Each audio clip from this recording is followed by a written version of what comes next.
안녕하세요. 조용히 형제입니다. 오늘은 복음 시리즈 6번째 시간인데요. 우리가 지난 시간에 복음이 언제 처음 선포되었는지 배웠었죠? 오늘은 복음이 언제 처음 계획되었는지에 대해서 배우도록 할 겁니다. 오늘의 본문 말씀은 디모데후서 1장 8절에서 12절 말씀입니다. 디모데후서는 바울 사도께서 복음 사역으로 인해 감옥에 갇혀 있을 때 자신의 영적 아들인 디모데를 격려하기 위해 쓴 편지입니다.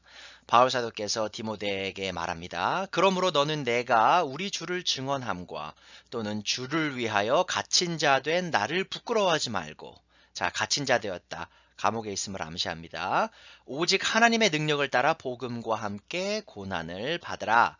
하나님이 우리를 구원하사 거룩하신 소명으로 부르심은 우리의 행위대로 하심이 아니요 오직 자기의 뜻과 영원 전부터, 굉장히 중요합니다. 영원 전부터 그리스도 예수 안에서 우리에게 주신 은혜대로 하심이라. 자, 우리를 부르신 소명, 우리에게 주신 은혜가 언제부터 계획되었다고요? 영원 전부터 계획되었다라고 말하고 있습니다. 10절입니다. 이제는 우리 구주 그리스도 예수의 나타나심으로 말미암아 나타났으니 그는 사망을 패하시고 복음으로써 생명과 썩지 아니할 것을 드러내신지라. 내가 이 복음을 위하여 선포자와 사도와 교사로 세우심을 입었노라. 이로 말미암아 내가 또 이 고난을 받되 부끄러워하지 아니함은 내가 믿는 자를 내가 알고 또한 내가 의탁한 것을, 혹은 이렇게 번역할 수 있습니다. 내게 의탁된 것을 그날까지 그가 능히 지키실 줄을 확신함이라. 우리가 오늘 해답을 찾아야 되는 질문이 뭐였죠? 바로 복음은 언제 처음 계획되었을까입니다. 그것에 대한 해답은 9절에 나오죠. 하나님이 우리를 구원하사 거룩하신 소명으로 부르심은 우리의 행위대로 하심이 아니요 오직 자기의 뜻과 영원 전부터 그리스도 예수 안에서 우리에게 주신 은혜대로 하심이라. 우리가 아담과 이브가 죄를 짓고 난 다음에 직후에 하나님께서 이 복음을 처음 선포하신 것을 지난주에 배웠습니다. 하지만 우리가 기억해야 될 것은 바로 이거죠. 하나님의 구원 계획, 우리를 향한 구원 계획은 아담과 이브가 범죄하고 난 뒤에 세워진 것이 아니라는 거예요. 분명히 그 복음 선포는 아담과 이브가 죄를 짓고 난 후에 이루어졌지만 그것의 계획은 훨씬 이전에 일어났다고 바울 사도가 말씀하고 있습니다. 여기서 우리가 배울 수 있는 것은 뭐죠? 바로 하나님께서는 반작용적 하나님이 아니시라는 거예요. 무슨 뜻이냐면 하나님은 일이 일어나고 난 후에 그것을 해결하기 위한 계획을 세우시는 분이 아니라는 겁니다. 이미 모든 것을 미리 아시는 하나님께서 앞으로 일어날 일에 대비하셔서 이 복음을 이미 영원 전부터 계획하셨다라고 지금 바울 사도는 말씀하고 있습니다. 하나님께서 언제 이 복음 계획을 세우셨다고요? 바로 영원 전부터, 미리 하시는 하나님께서 영원 전부터 성도들을 향한 복음의 계획을 세우셨습니다. 여기서 우리가 배울 수 있는 것은 무엇이죠? 하나님께서는 언제나 선행적 하나님이시라는 거예요. 그러니까 하나님은 어떤 일이 일어나기까지 기다리셨다가 계획을 세우고 행동하시는 분이 아니라는 겁니다. 모든 일에 미리 앞서서 계획하시고 행하시는 분이 바로 하나님이시다라는 것을 기억해 주셨으면 좋겠어요. 자, 그러면 복음이 창세 이전에 영원 전부터 계획되었다는 것은 무엇을 의미하냐? 바로 이것입니다. 우주의 첫 번째 원소가 창조되기도 전에, 수많은 천사들이 창조되기도 전에, 시간이란 개념이 존재하기도 전에, 이거 잘 이해할 수 있으시겠나요? 시간 또한 하나님이 창조하신 개념이거든요. 이 시간이 존재하기도 전에 하나님의 무한한 은혜와 지혜를 통해 우리를 향한 아름다운 복음의 계획을 세우셨다라는 겁니다. 예수님께서 이 땅에 오셔서 우리를 위해 생명을 버리시고 부활하실 그 계획이 우리가 죄를 짓고 난 후에 세워진 계획이 아니라 바로 이 세상이 존재하기도 전에, 이 세상에 어떠한 존재가 존재하기도 전 하나님 홀로 계실 그때, 우리가 알 수도 없는, 시간적 개념으로 설명할 수도 없는 그 시간이 존재하기도 전 그 시절에 하나님께서 우리를 향한 복음을 계획하셨다라는 것이죠. 하나님께서 우리의 구원을 위한 복음을 창세 이전에 영원 전부터 계획하셨다는 것에 대한 의미는 무엇이냐면요. 바로 하나님께서 우리를 영원 전부터 사랑하셨다는 거예요.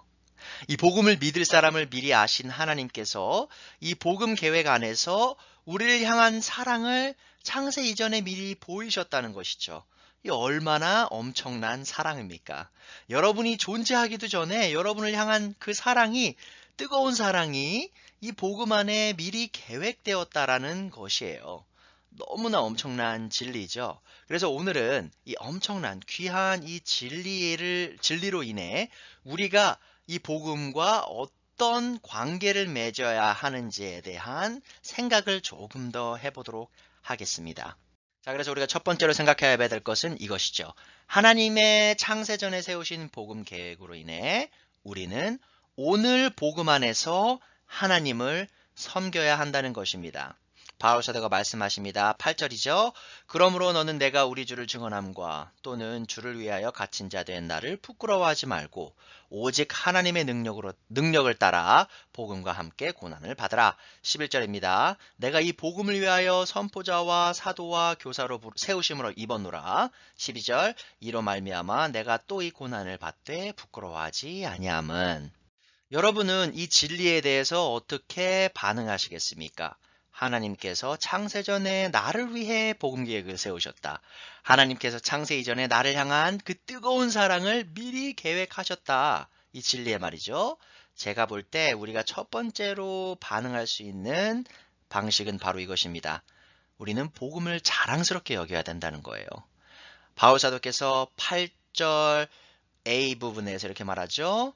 그러므로 너는 내가 주의 증언과 내가 우리 주를 증언함과 또는 주를 위하여 갇힌 자 된 나를 부끄러워하지 말아라. 오히려 이 복음의 고난을 나와 함께 받아라. 바울 사도가 말하고 있죠. 또 12절 A에서 말합니다. 이로 말미암아 내가 또 이 고난을 받되 부끄러워하지 아니한다. 바울 사도는 이 복음이 너무나 자랑스러웠어요. 왜 그랬을까요?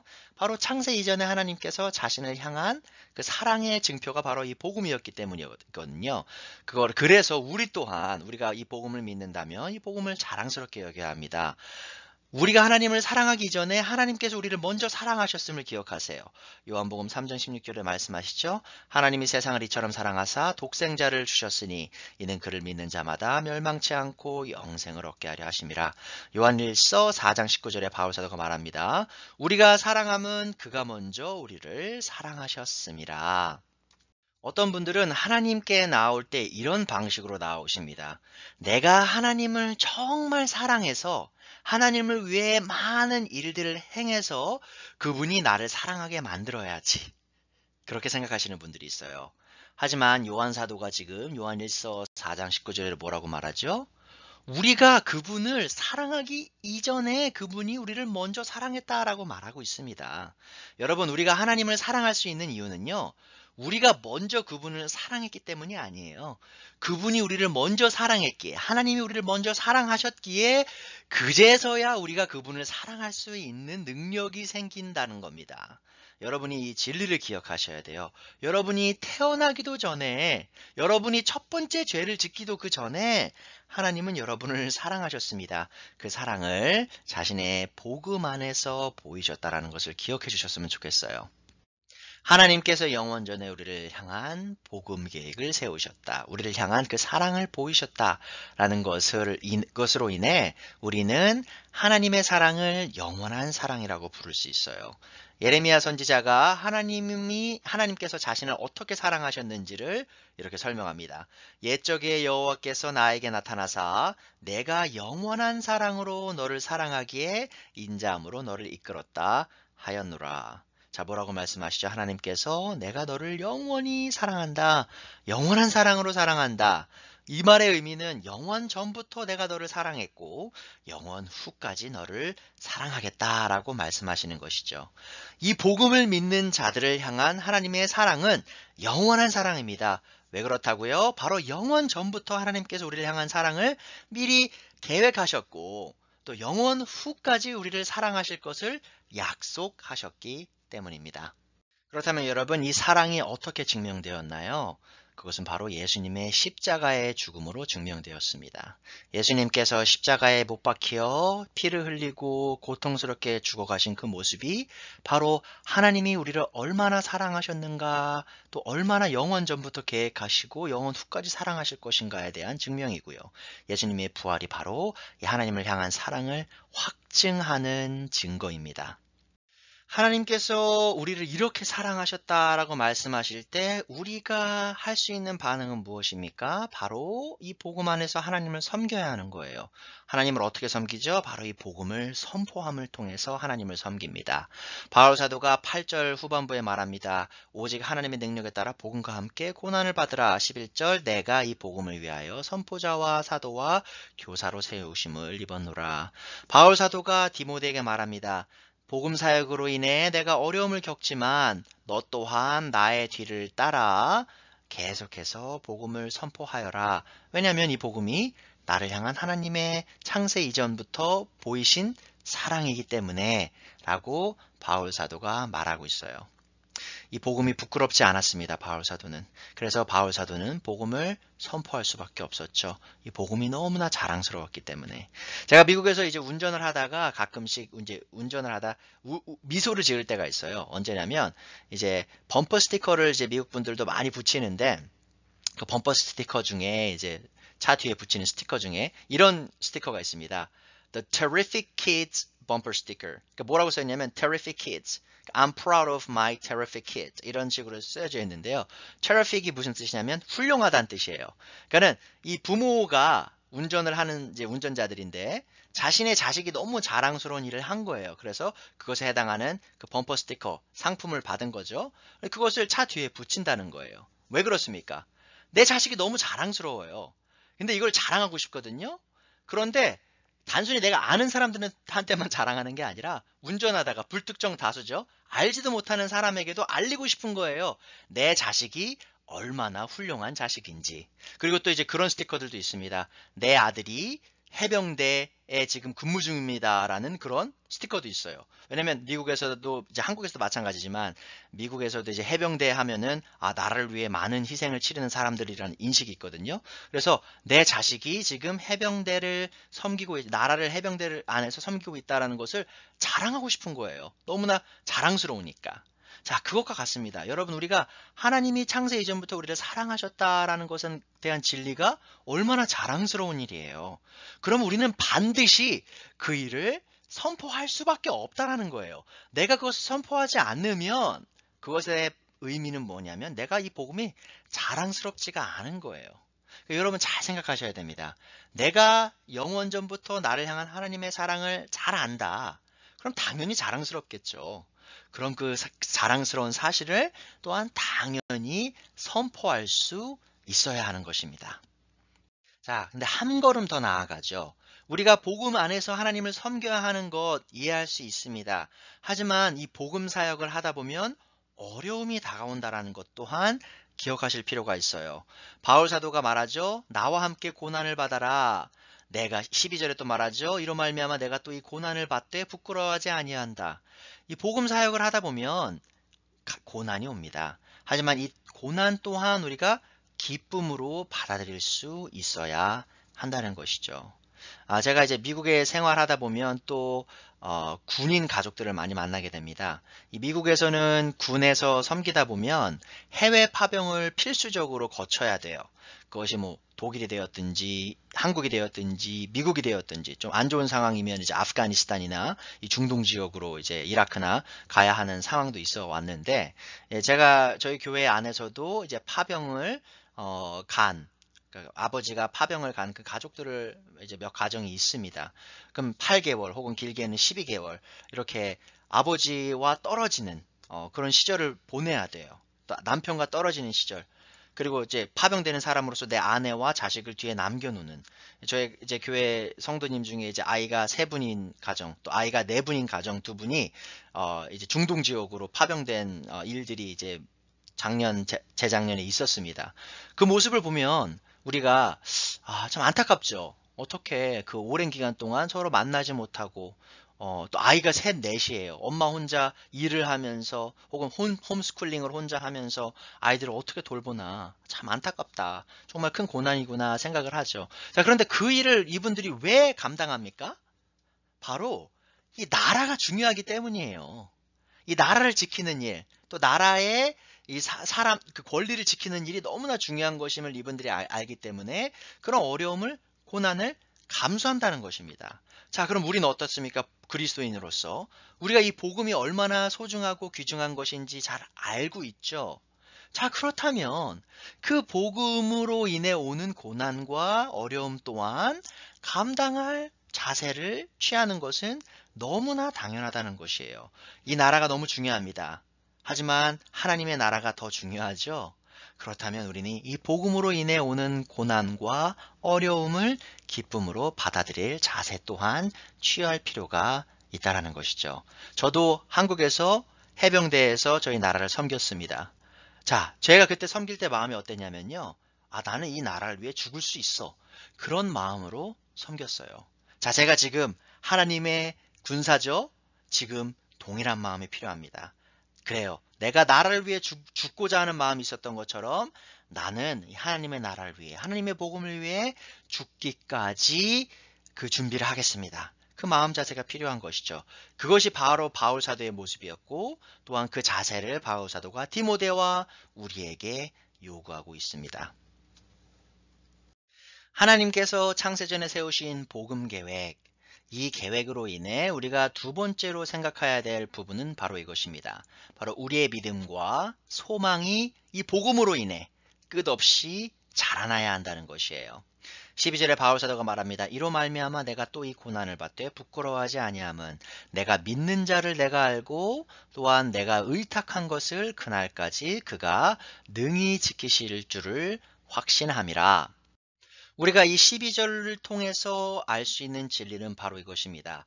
복음 안에서 하나님을 섬기면서 바울 사도의 믿음과 소망은 끝없이 성장했다라는 것입니다. 그의 믿음이 어디서 나오죠? 그가 말합니다. 내가 믿는 자를 내가 알고, 자, 내가 믿는 그 하나님이 얼마나 신실한 분이심을 내가 잘 알고 계속해서 믿고 있다. 그분은 믿을 만한 분이다. 내 믿음은 계속 성장한다라고 바울 사도가 말하고 있습니다. 그의 소망을 어디서 볼 수 있습니까? 그가 또한 말합니다. 내가 의탁한 것, 혹은 이것을 내게 의탁된 것이라고 번역할 수 있어요. 내게 의탁된 것을 그날까지 그가 지키실 줄을 확신한다라고 말하고 있습니다. 이것에 대한 의미는 이거예요. 하나님이 내게 주신 사역, 그것에 대한 열매, 하나님이 내가 허락하신 이 모든 것들을 나는 하나님이 끝까지 지키실 것을 소망한다. 나는 그것을 믿는다라고 하는 거예요. 내가 죽는 그날 혹은 예수님이 오실 그날까지 하나님이 내게 의탁하신 그 모든 것을 그분이 바로 지키실 것이다. 끝까지 지키실 것을 그는 확신했다라는 거예요. 그래서 바울 사도는 좌절하지 않았습니다. 절망하지 않았어요. 왜냐하면 그의 믿음과 소망, 하나님을 향한 믿음과 소망이 계속해서 성장했기 때문입니다. 그렇다면 우리의 믿음과 소망은 어떻습니까? 바울 사도의 믿음과 소망이 끝없이 성장했던 것처럼 우리의 믿음과 소망도 끝없이 성장할 수 있고요. 그래야만 합니다. 그것이 어떻게 가능할까요? 그것은 바로 우리를 향한 하나님의 사랑이 무한하며 끝이 없기 때문이에요. 여러분 생각해 보세요. 영원 전에 하나님이 우리를 구원하실 계획을 세우셨다. 그 말의 참뜻은 이겁니다. 하나님이 우리를 사랑하시고자 한 그 시점이요. 시작이 없다라는 거예요. 우리가 시간이란 개념 속에 살다 보니 그 안에 갇혀 있다 보니까 이 개념을 사실은 우리 머리로는 이해할 수가 없습니다. 하지만 하나님은 영원하신 존재시죠. 하나님이 영원하신 만큼 우리를 향한 그분의 사랑이 영원하다는 거예요. 끝이 없죠. 시작이 없습니다. 끝이 없습니다. 영원 후까지 우리를 사랑하시죠? 무한합니다. 우리를 향한 그분이 너무나 신실하시고 너무나 사랑이 많으신 그분이기에 우리의 그분을 향한 믿음과 소망이 끝없이 성장할 수 있다라는 것이죠. 이것은 우리에게 주어진 엄청난 특권입니다. 오늘의 말씀 요약하도록 하죠. 하나님께서 창세 이전에 복음의 계획을 세우심으로 우리를 향한 영원한 사랑을 보이셨습니다. 제가 질문했었죠. 하나님이 언제 처음 복음 계획을 세우셨습니까? 바로 영원 전부터. 하나님께서 우리를 향한 사랑을 보이셨는데 그 사랑의 시작점이 보이지가 않는 거예요. 왜냐하면 영원 전이니까. 영원 전이란 개념 우리는 이해할 수 없습니다. 하나님이 영원하신 만큼 그분이 우리를 영원히 사랑하셨다는 거예요. 엄청난 진리입니다. 자, 이 엄청난 진리를 우리가 어떻게 반응해야 된다고 했죠? 두 가지에 대해서 저희가 말을 했었습니다. 배웠습니다. 하나님의 이 영원한 사랑으로 인해 우리는 첫 번째 복음 안에서 하나님을 섬겨야 합니다. 오늘이요. 여러분, 오늘 이 복음과 함께 뭐 하고 계십니까? 오늘 이 복음 믿지 않는 분들에게 전하고 있습니까? 또한 믿는 분들에게 이 복음의 진리에 대해서 더 나누고 계신가요? 여러분, 자랑스러우신가요, 이 복음이? 그렇다면 이 복음을 전하셔야 됩니다. 이 복음을 선포함을 통해 하나님을 복음 안에서 섬길 수 있음을 기억하셔야 돼요. 두 번째는 뭐였죠? 이 하나님의 영원한 사랑으로 인해 우리는 믿음과 소망이 끝없이 자라나야 합니다. 여러분의 영적 성장은 끝이 없어요.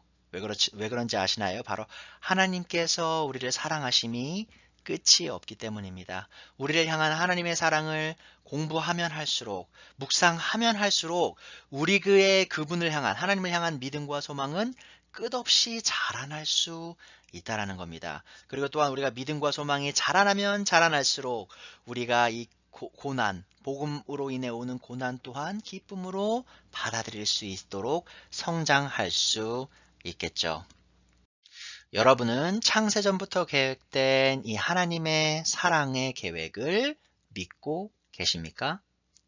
우리가 살아가다 보면 많은 다른 사람들의 관심과 사랑을 갈구하곤 합니다. 왜 저 사람들은 나를 사랑하지 않을까? 왜 이 사람들은 나에게 관심을 가지지 않을까? 그로 인해 우리가 슬픔 속에도 빠지기도 하고 좀 더 나아가면 이제 우울증에 걸리기도 하죠. 여러분, 이러한 우울감, 이런 슬픔 어떻게 이겨낼 수 있을까요? 그 사람들의 사랑을 얻기 위해 더 노력해야 될까요? 성경에서는 이렇게 말합니다. 주위를 돌려보지 말고 하늘을 바라봐. 위를 바라봐. 바로 하나님이 너를 영원 전부터 사랑하셔서 자신의 아들을 이 땅에 보내셔서 죽게 하시고 부활하게 하셨잖아 라고 성경이 여러분에게 말하고 있습니다. 여러분의 마음에 있는 공허함, 다른 사람들의 사랑으로 채울 수 없어요. 심지어 여러분의 가족들이 여러분을 사랑하지 않을 수도 있습니다. 하지만 여러분이 그 안에서 어떻게 위로를 받을 수 있습니까? 그 가족들의 사랑을 돌릴 수가 없을 때 어떻게 위로를 받으실 수 있으세요? 바로 하나님에게 가셔야 됩니다. 바로 십자가로 가셔야 돼요. 그 십자가가 바로 여러분을 향한 하나님의 무한한 끝없는 사랑임을 믿으셔야 합니다. 그것만이 여러분의 공허함을 채울 수 있음을 기억하시기 바라요. 여러분이 이 귀중한 복음을 믿고 계시다면 이 귀중한 복음을 다른 이들에게 선포하고 계십니까? 여러분 중에 부모인 분들이 많이 계시죠? 내가 부모인데 내 자식이 훌륭한 일을 했어요. 그 일 카카오 스토리에 올리셔야죠. 페이스북에 올리셔야죠. 트위터가 되었든 인스타그램이 되었든 올리셔야죠. 왜냐면 너무 자랑스러우시니까. 나쁜 거 없습니다. 자랑스러우시면 선포하셔야죠. 자, 여러분, 이 복음 귀중히 여기십니까? 이 복음 선포하셔야 됩니다. 제가 지금 그 일 하고 있는 거예요. 제가 이 복음이 너무 소중해서 이걸 어떻게 선포할 수 있을까? 이 지금 코로나 바이러스 때문에 사람들에게 접촉을 해서 복음을 전할 수가 없는데 내가 무엇을 할 수 있을까 고민하다가 난 결론이 바로 이겁니다. 인터넷에서라도 이 복음을 선포해야 되겠다. 제가 지금 그 일을 하고 있는 거예요. 여러분도 여러분이 할 수 있는 일을 찾으셔야 됩니다. 이 귀중한 복음 우리만 갖고 있을 수 없어요. 다른 이들에게 전해야 합니다. 여러분이 이 복음을 믿으신다면 여러분의 하나님을 향한 믿음과 다시 오실 예수님을 향한 소망이 오늘 이 시간 성장하고 있나요? 제가 전에 복음의 중요성에 대해서 말씀드리면서 이 복음이 우리를 영적으로 성장하게 한다라고 가르친 적이 있습니다. 자, 동일한 진리입니다. 우리가 하나님께서 영원 전부터 끝없는 사랑을 우리에게 보이셨다라는 것을 알고 그 복음을 더 연구해 나갈 때 바로 이 끝없는 하나님의 사랑으로 인해 우리의 믿음과 소망이 끝없이 성장할 수 있음을 기억하셔야 돼요. 여러분이 영적으로 내가 조금 요즘 영적으로 성장을 안 하는 것 같아. 오히려 뒤로 물러서는 것 같아 라는 생각이 드신다면 여러분에게 필요한 것은 바로 이겁니다. 영원 전부터, 시간이 존재하기 전부터, 이 우주의 첫 번째 원소가 창조되기 전부터 나를 사랑하신, 뜨겁게 사랑하신 그분의 사랑을 묵상하셔야 돼요. 그 사랑을 묵상하시다 보면 여러분의 믿음은 어느새 성장하고 있을 겁니다. 그리고 여러분의 소망이 더 이상 이 땅에 있지 아니하고 다시 오실 하나님의 왕국에, 다시 오실 예수님의 왕국에 있음을 발견하게 되실 거예요. 여러분이 이 시간에 여러분에게 필요한 것 무엇이죠? 바로 나를 향한 이 크신 하나님의 사랑을 더 깊이 이해하는 것입니다. 여러분, 오늘의 말씀 여기까지 하도록 하겠습니다.